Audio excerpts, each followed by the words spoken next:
எம்எல்சியில் மேட்சை வின் பண்ண டிஎஸ்கே அடுத்தடுத்து 2 மேட்சை லூஸ் பண்ணியிருக்காங்க. சிஎஸ்கே ஜேஎஸ்கேல இன் ஜென்ரல் சூப்பர் கிங்ஸில் என்னென்ன பிரச்சனைகள்லாம் காமனாக பார்த்துருக்கோமோ அதே பிரச்சனைகள் இப்போ டிஎஸ்கேக்கும் பரவி இருக்கு. எம்ஐ அகேன்ஸ்டாக 3வது மேட்ச் நடந்துச்சு கைஸ். இந்த மேட்ச்சில் பார்த்தீங்கன்னா ஃபாஃப் டூ பிளஸஸ் ஆடலை. ஃபாஃப் ஆடலைன்னா மேட்சை வின் பண்ணியிருக்க மாட்டோம். இப்போ ஃபாஃப் வந்து ஒரு பேக் ஸ்பேசம் காரணமாக 3வது மேட்ச் ஆடலை. ஸோ இந்த மாதிரி இன்ஜுரி கன்சர்ஸ் நிறையா பார்க்க முடியுது. அகெயின் ஃபாஃப்க்கு 40 வயசு மேலே ஆகிருச்சு. ஸோ இந்த மாதிரி இன்ஜுரிஸ்லாம் வரலாம் எப்போ வேணாலுமே. அதுக்காக இவங்களும் எதுவும் பிளானிங் பண்ணாதனால, ஃபாஃபுக்கும் லைக் டு லைக் ரீப்ளேஸ்மெண்ட் இல்லாதனால, ஃபாஃப் இன்ஜுரி ஆனதுனால ஸ்மித் பட்டேலை உள்ளே இறக்க வேண்டிய கட்டாயத்துக்கு தள்ளப்பட்டிருந்தாங்க. அவரும் டக்காகி வெளியே போயிட்டாரு. அண்ட் இந்த மொமெண்ட்ல தான் நான் மற்ற ஸ்குவாட்ல எப்படி அமைச்சிருக்காங்கன்னு பார்த்தேங்க. மற்ற ஸ்குவாட்ல பார்த்தீங்கன்னா மினிமம் ஒரு பேக்கப்பாவது பேட்டர்ஸ்க்கு வச்சிருக்காங்க. ஃபார் எக்ஸாம்பிள் நம்ம சான் பிரான்சிஸ்கோ டீம் எடுப்போமே, டாப் 3ல உங்களுக்கு பவர்ஃபுல் டாமினன்ட் ஓவர்சீஸ் பிளேயர்ஸ்லாம் இருக்காங்க. அது போக கூப்பர் கார்னர்லயே ஆரன் ஹார்டி அவங்க சைன் பண்ணி வச்சிருக்காங்க பேக்கப்புக்கு. அதே போல வாஷிங்டன் ஃப்ரீடம்லையும் டிம் ராபின்சன் சைன் பண்ணி வச்சிருக்காங்க. ஸோ இந்த மாதிரி ஒரு டீமுமே ஒரு எக்ஸ்ட்ரா டாப் ஆர்டர் பேட்டரியோ ஒரு பியூர் பேட்டரியோ சைன் பண்ணி வச்சிருக்காங்க. நான் இதை ஃபர்ஸ்ட் பெருசாக எடுத்துக்கல, ஏன்னா நான் வியான் முல்டரை ஒரு பேக்கப் ஆப்ஷனாக பார்த்தேன். ஏன்னா வியான் முல்டர் என்னோட 11ல் ஒரு ரொட்டேஷனல் பிக்காக தான் இருந்திருப்பாரு. ஸோ அந்த ஆங்கிள் பார்க்கும்போது சரி ரைட்டு ஃபாஃப் எதாவது இன்ஜுரி ஆனாலும் வியான் முல்டர் டாப் 3ல ஆடுவார்ல. ஸோ அந்த மாதிரி அட்ஜஸ்ட் பண்ணிக்கலாம்னு நான் யோசிச்சுட்டு இருந்தேன். பட் வியான் முல்டரே இவங்க பிளேயிங் லெவலில் ஆடுறாங்கன்னா கரெக்டான பிளானிங்கோட தான் அந்த ஓவர்சீஸ் சைனிங்ஸ்லாம் அனௌன்ஸ் பண்ணாங்களான்ற பெரிய கொஸ்டின் மார்க் இருக்கு. இப்போதைக்கு நம்ம போயிட்டு இருக்க 11 பேஸ் பண்ணி பார்த்தீங்கன்னா கேஷவ் மகாராஜுக்கு ஒரு ஃப்ரீ ஹாலிடே பேக்கேஜ் தான் கைஸ். ஃப்ரீயாக ஒரு அமெரிக்காவை சுற்றிட்டு ஒரு ஊராக என்னென்ன இருக்குன்றதை பார்த்துட்டு அவர் ஜாலியாக டைம் ஸ்பெண்ட் பண்ணிட்டு வரலாம். அவருக்கு ஒரு பெய்டு வெக்கேஷன் மாதிரி அமைஞ்சிருச்சு. இது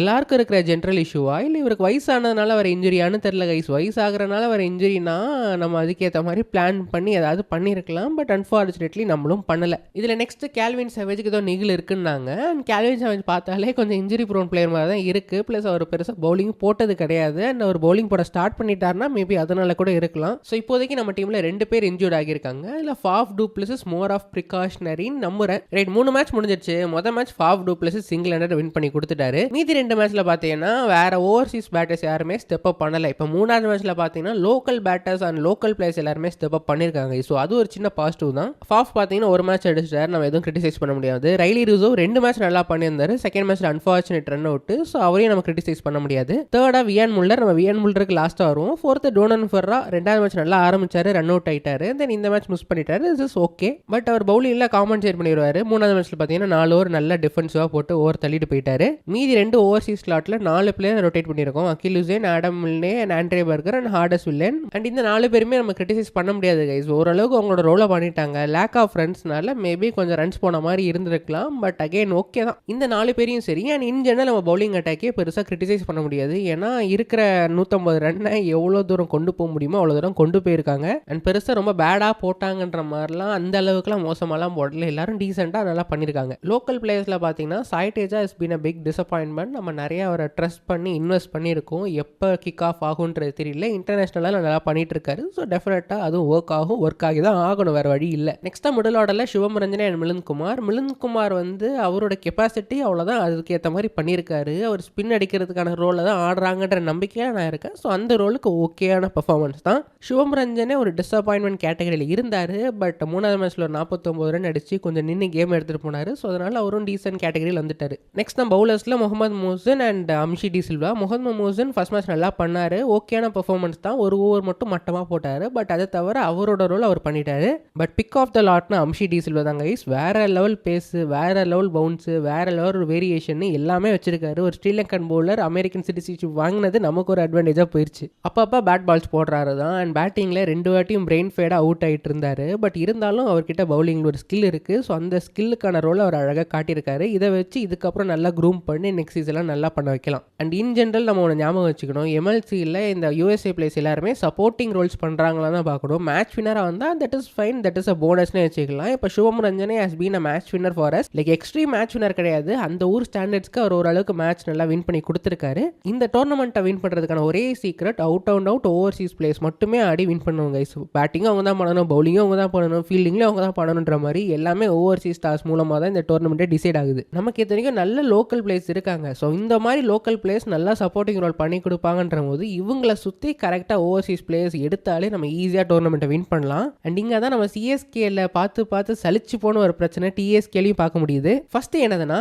கரெக்டான பிளேயிங் டோலில் எடுத்து கரெக்டான ரோல் கிளாரிட்டி கரெக்டான பிளேயர்ஸ்க்கு கரெக்டான நேரத்தில் கொடுத்து பெர்ஃபார்ம் பண்ண வைக்கிறது. யூஸ்வலாக சிஎஸ்கே இதை நல்லா பண்ணிட்டு இருக்கும். பட் அன்ஃபார்ச்சுனேட்லி ரீசன்ட் இயர்ஸில் ஒழுங்காக பண்ணல. அதே தான் டிஎஸ்கேலையும் பார்க்க முடியுது. நான் இவங்களோட ஓவர்சீஸ் சைனிங்ஸ்லாம் வச்சு பார்க்கும்போது ஓகே இந்த ஒரு தாட் ப்ராசஸில் இருந்தால் தான் கரெக்டாக இருக்கும், அதை பேஸ் பண்ணி தான் எடுத்திருக்காங்களோன்னு நம்ம டிஸ்கஸ் பண்ணி வீடியோலாம் ஷேர் பண்ணியிருந்தோம் கைஸ். பட் இவங்க தாட் ப்ராசஸ் வியான் முல்டரை பிளேயிங் லெவலில் வச்சு ஆரம்பிக்கிறதுனா அதுக்கான எக்ஸ்ட்ரா பேட்டர் ஒன்று பேக்கப்பாக எடுத்துருக்கணும். அதை ஏன் மிஸ் பண்ணாங்கன்ற ஒரு கொஸ்டின் மார்க் இருக்குது. ஸோ சரியான பிளேஸ் எடுக்கிறது இல்லையா, இல்லை பிளேயர்ஸை சைன் பண்ணிட்டு இருக்கிற பிளேயர்ஸில் எப்படி 11 செட் பண்ணலான்னு பார்க்குறாங்களான்னு தெரியல. அந்த மாதிரி தான் சிஎஸ்கேல பார்க்க முடியுது. அதே தான் டிஎஸ்கேல இருக்குது. நான் முன்னாடி சொன்ன மாதிரியே கைஸ் எனக்கு ரைலி ரூசோ ஒரு ப்ரிஃபரன்ஸ் இருக்குது லெஃப்ட் ஹேண்ட் பேட்டராக இருக்கிறனால. ஸோ என்னோட 11ல் ரைலி ரூசரும் அண்ட் ஃபாவ் வந்து ஃபிக்ஸ் ஆகிட்டாங்க. தேர்டாக டோனன் ஃபெர்ரான் ஃபிக்ஸ் ஆகிட்டார். மீதி 3 ஸ்லாட்டுமே நான் பவுலர்ஸில் ஃபோக்கஸ் பண்ணுவேன். அதில் 2 ஸ்லாட் வந்து அக்கிலுசன் ஒன்று, இன்னொன்று நாண்ட்ரே பர்கர் ஆடம் அவங்கள ஒருத்தன் ஆடி இருப்பாங்க. ஸோ 5 பிளேஸ் ஃபிக்ஸ் ஆயாச்சு. 6வது பிளேயராக பிச்சுக்கு ஏற்ற மாதிரி யாரை வேணாலும் எடுத்துப்பாங்கன்ற மாதிரி நான் யோசிச்சுட்டு இருந்தேன். But Faf du Plessis and CSK management Wiaan முல்லரை ஒரு அடுத்த ஸ்டார் மாதிரி பார்க்குறாங்க. அவர்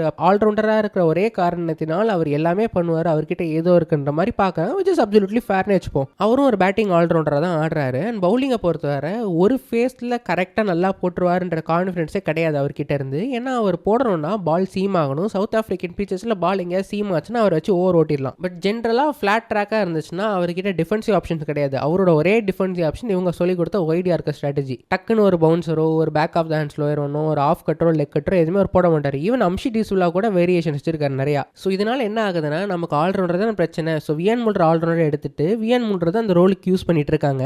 அண்ட் வியான் முல்டரால் எந்த ஒரு பர்டிகுலர் ஃபேஸ்லையுமே பவுலிங் போட முடியாத காரணத்தினால அவர் பவுலிங் போடுவார் கைஸ். பவர் பிளேலையும் போடுவார், மிடில் ஓவர்ஸ்லையும் போடுவார், டெத் ஓவர்ஸ்லையும் போடுவார். விக்கெட் எடுக்கிற மாதிரி போடுவாரான்னு கேட்டால் கிடையாது. ஃபார் எக்ஸாம்பிளுக்கு சொன்னால் ஒரு ஓமர்ஸை எடுத்திங்கன்னா அவரால் பவர் பிளேல போட முடியும். அண்ட் ஈவன் இப்போ பவர் பிளேல கூட அவர் பெருசாக ஸ்விங் ஆகல. பட் மிடில் ஓவர்ஸில் அந்த கட்டர் ஒன்று ஸ்லோயர் ஷார்ட் பால் பவுன்சர்லாம் போடுறாரு. ஒரு கார்பின் பவுஷ் எடுத்துக்கோங்களேன், மிடில் ஓவர்ஸில் குத்தி ஏற்றுவார். டெத் ஓவர்ஸில் கூட அவரால் 1 ஓவர் 2 ஓவர் போட முடியும். ஒரு ஜேசன் ஹோல்டர் எடுத்துக்கிட்டிங்கன்னா அவரால் பவர் பிளேல போட முடியும். மிடில் ஓவர்ஸில் ஸ்லோயர் கட்டர்ஸ் ஷார்ட் பால்ஸ்லாம் போட முடியும். பவுன்ஸ் இருக்குது அவர்கிட்ட. இப்போ நம்ம டிஸ்கஸ் பண்ண ஆல்ரவுண்டர்ஸ்லேயே ஒருத்தர் சைன் பண்ணியிருந்தா கூட நம்ம டீம் இன்னும் சூப்பர் ஸ்ட்ராங் ஆகியிருக்கும் கைஸ். ஃபார் எக்ஸாம்பிளுக்கு சொல்லணும்னா வியான் முல்டரை தூக்கிட்டு அப்படியே ஜேசன் ஹோல்டரை அட் நம்பர் 7 இன்சர்ட் பண்ணுங்களேன். நம்ம டீம் ஆன் பேப்பரில் செம்ம ஸ்ட்ராங்காகவும் செம்ம பேலன்ஸ்டாகவும் தெரியும். நமக்கும் அந்த மாதிரி ஒரு ப்ரொஃபைல் பிளேயர் தான் தேவை. பட் நம்ம வந்து பேட்டிங் ஆடி பவுலிங் தேவைப்பட்டால் போடக்கூடிய ஒரு பிளேயரை நம்பி இறங்கிட்டு இருக்கோம். அதனால ஓவரால் டீம் காம்பினேஷனே அடி வாங்குது. டீமோட பவுலிங் எங்கேயுமே உட்காரல கைஸ். ஒருத்தர் ஒரு ஃபேஸில் போட்டானா அதை காம்ப்ளிமெண்ட் பண்ணுறதுக்கு இன்னொரு ஒரு பிளேயர் இருக்கணும். இதுதான் சிஎஸ்கேல நம்ம டிஸ்கஸ் பண்ணோம். சிஎஸ்கேல வீக்னஸாக இருக்கிறதே பவுலிங் அட்டாக் எங்கேயுமே ஜெல் ஆகலை, செட் ஆகலைன்னு. நம்ம கிட்ட நல்ல பிளேயர்ஸ்லாம் இருக்காங்க. பட் நல்ல பிளேயர்ஸ் இருந்தாலும் சரி ரோல் கிளாரிட்டி இல்லாமல் இருக்குது. பிளேயிங் லெவன் காம்பினேஷனை ஃபைன் பண்ண முடியாமல் ஸ்ட்ரகிள் பண்ணுறோம். இந்த மாதிரி ஓவர்சீஸ் சைனிங்ஸ்லாம் ஆப்ஷன் கூட கிடையாது. நம்ம ஹேண்ட் பிக்டாக இருக்கிறது தான். அதுலேயும் டீமுக்கு என்ன தேவைன்றதை தெரியாமல் தப்பான பிளேயரை தப்பான ரோலுக்கு எடுக்கிறதெல்லாம் எனக்கு என்ன சொல்கிறேனே தெரியல. ஈவன் ஒரு மேத்யூ ஃபோர்டு எடுத்திருந்தா கூட நம்பர் 7 அவர் போட்டால் கூட அவரால் பவுலிங் பண்ண முடியும். பேட்டிங் டீசெண்டாக 2-3 ஹிட்ஸ் கொடுப்பாரு. அக்கிலுசனும் டீசெண்டாக பேட்டிங் ஆடிடுவார். ஸோ எக்ஸ்ட்ராவாக ஆடக்கூடிய ஒரு ஃபாஸ்ட் பவுலர் ரோலில் நீங்கள் யாரை வேணாலும் போட்டுக்கலாம். ஃபாஸ்ட் பவுலர் வேணா ஃபாஸ்ட் பவுலர், மகாராஜ் வேணா மகாராஜ், இல்லை எக்ஸ்ட்ரா பேட்டர் ஸ்குவாடில் எடுத்திருந்தாங்கன்னா அந்த பிளேயரும் போட்டுக்கலாம். ஸோ இது எங்கே போய் முடிய போகுதுன்னு தெரியல. இன்னொரு 7 மேட்ச் தான் இருக்குது. அந்த 7 மேட்ச்லையாச்சும் காம்பினேஷனை ஃபைன் பண்ணி கரெக்டான 11 எடுத்துகிட்டு வருவாங்களா, இல்லை இதே தான் கண்டினியூ ஆக போகுதான்றதை வெயிட் பண்ணி பார்ப்போம். இல்லை அவங்க வியான் முல்டரை தான் பேக் பண்ண போகிறாங்கன்னா that is absolutely okay for me. But பேட்டிங்கில் மொதல் மேட்ச் நல்லா ஆடினார். மீதி 2 மேட்ச்சில் கொஞ்சம் ஸ்டெப் அப் பண்ணியிருக்கணும், அதை மிஸ் பண்ணிட்டாரு. அண்ட் என்ன பொறுத்தவரை அவரோட ரோல் இந்த டீமில் பியூர் பேட்டராக ஆடுறது தான். ஸோ ஒரு பியூர் பேட்டர்கிட்ட இருந்து நான் நிறைய எக்ஸ்பெக்ட் பண்ணுவேன். டீமில் வேறு யாருமே அடிக்கலைன்னா அவர் நின்று ஸ்டெப் அப் பண்ணியிருக்கணும். பேட்டிங்லேயே அடிக்காதனால ப்ளஸ் பவுலிங் வேல்யூ இல்லாததுனால தான் கொஞ்சம் பவுலிங் வீக்காக இருக்கிற மாதிரின்னு தெரியுது. எக்ஸ்ட்ரா ஒரு பவுலரை நம்ம ட்ராப் பண்ணிட்டு இருக்கோம். ஸோ பாப்பா என்ன பண்ண போகிறாங்கன்னு. அண்ட் கைஸ் நீங்கள் இந்த 3 மேட்ச் பார்த்தீங்களா, டிஎஸ்கேயோட பர்ஃபார்மன்ஸ் பற்றி என்ன நினைக்கிறீங்கன்றதை மறக்காம கீழே மென்ஷன் பண்ணுங்க guys. And thank you so much for வாட்சிங் வீடியோ பிடிச்சா மறக்காம லைக் பண்ணுங்க, சேனலுக்கு சப்ஸ்கிரைப் பண்ணுங்க, உங்களோட ஃப்ரெண்ட்ஸ்க்கு ஷேர் பண்ணி விட்டுருங்க, ஹை பட்டனை தட்டி விட்டுருங்க. அடுத்த வீடியோ பார்ப்போம். தேங்க்யூ ஸோ மச் ஃபார் வாட்சிங் again. Take care, bye by.